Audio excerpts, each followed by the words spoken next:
If you see this on NCLEX, your patient is not stable and it is a red flag. Neuroaddition, let's go.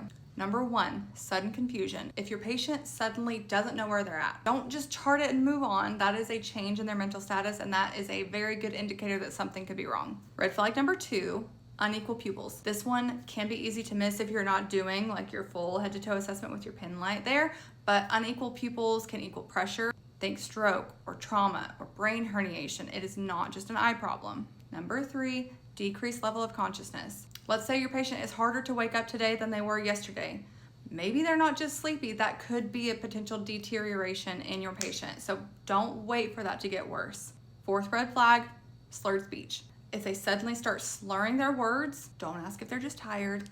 Always assess and just assume it's a stroke until proven otherwise. You don't know until you know, so make sure you're protecting your license.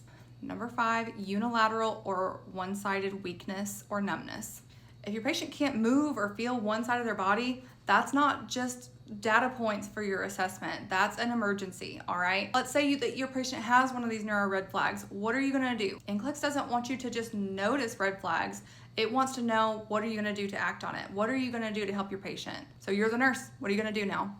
First, always reassess. Recheck your vitals, do a full neuro check, and determine level of consciousness with your patient, because you want to know those data points and that information before you're gonna escalate.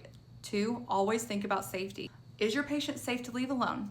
Can they swallow? Are they a fall risk? Make sure you're always thinking about airway, orientation, level of mobility. These pieces are gonna tell you whether or not you need to stay in the room with the patient or if you need to just call for backup like right now. After that, you're gonna escalate, notify the provider. This is not a wait and see type of situation. If it's new or worsening or you can't explain why it's happening, you better call. And you also better bring all of your assessment data with you.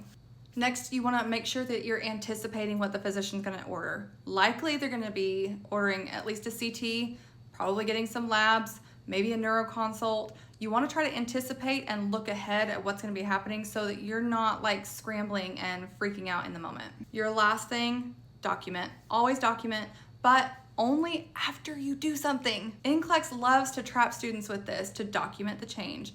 Sure, you're gonna document it, but not at the risk of the safety of your patient. You can chart after this stroke risk is dealt with, because charting doesn't come before safety, ever.